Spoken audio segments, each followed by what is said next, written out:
You ever watch your dog and swear they're fine, but your gut says otherwise?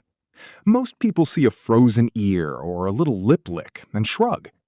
That small sign is your dog waving a red flag. It's not dramatic, it's a whisper.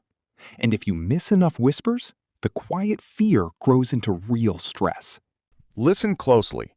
The first thing to know is this: dogs don't speak with words. Their whole body is a language built from instincts, shaped by thousands of years. A tucked tail, a blink, a sideways glance, those are punctuation marks in a sentence about safety. You and your dog have been improvising at understanding each other, and sometimes the improv goes wrong. You think calm, they feel alert. You laugh it off, they retreat. That mismatch is where trouble starts. Signal 1. The freeze. Not the Hollywood stiffen, a small stillness, a sudden pause mid-step, eyes on something you can't see as urgent. Freeze is a decision. The dog is saying, I can't handle this right now. It's a safety check, not stubbornness. When a dog freezes, their heart rate spikes and their body centers to decide fight, flee, or wait it out. If you drag them onward or force interaction, you teach them their safe option is to shut down.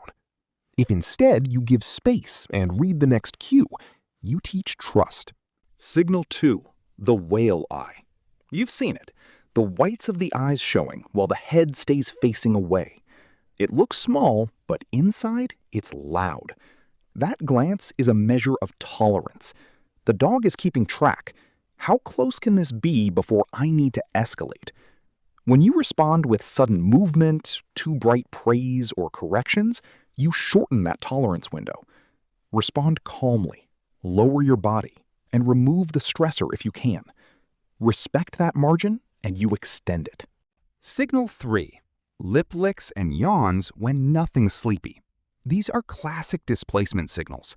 Your dog is rubbing invisible stress across their face. They're self-soothing. People call it nervousness, but it's more. It's the dog's internal thermostat trying to dial down. If you laugh and tell them good dog as a reward for the lip lick, you might be rewarding anxiety with attention. The better move is to reduce pressure. A softer voice, a step back, an obvious exit route. Signal 4. Low head and flat ears while still moving toward you. It looks like compliance, but it's compliance with fear. The dog wants to avoid conflict while still paying attention. That posture masks an internal calculation. How close can I be before I need to protect myself? Pushing affection in that moment can confirm fear. Instead, mirror calmness, slow breathing, deliberate, gentle movements, and give choices. Back away, sniff, approach on their terms. Signal 5.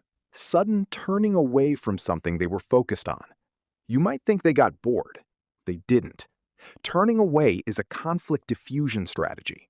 I don't want trouble. It's a social apology in dog language. If you call them back with a high-pitched tone or force engagement, you make the apology meaningless. Acknowledge the turn away with nothing dramatic. Let them reset. That small respect says, your calm choice is accepted. Signal 6.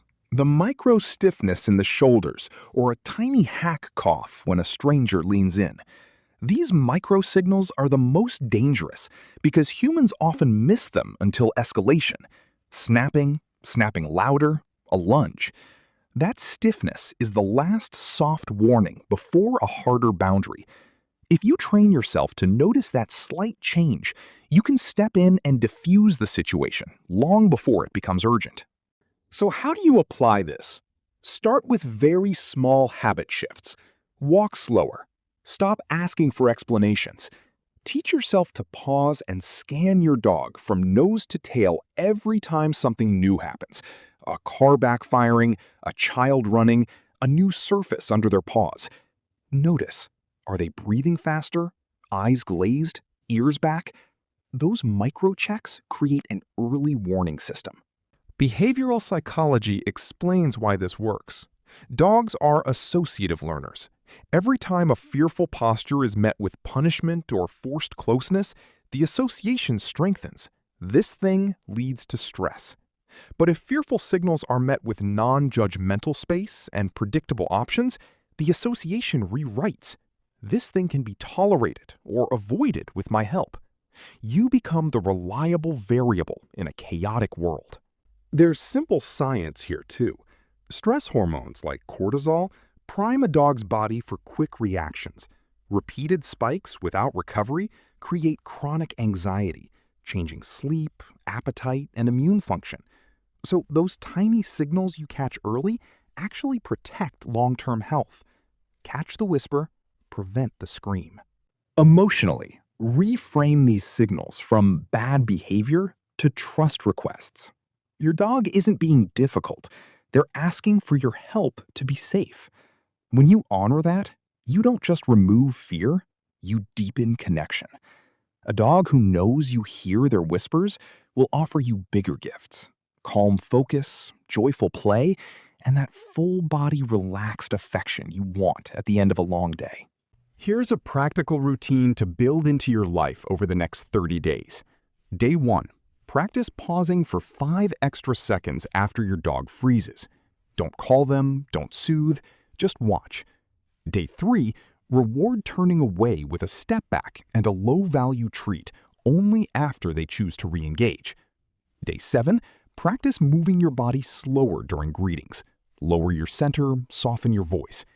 Day 14, create an explicit exit signal, a hand gesture that always means we leave now, and use it when you notice the whale eye or lip lick.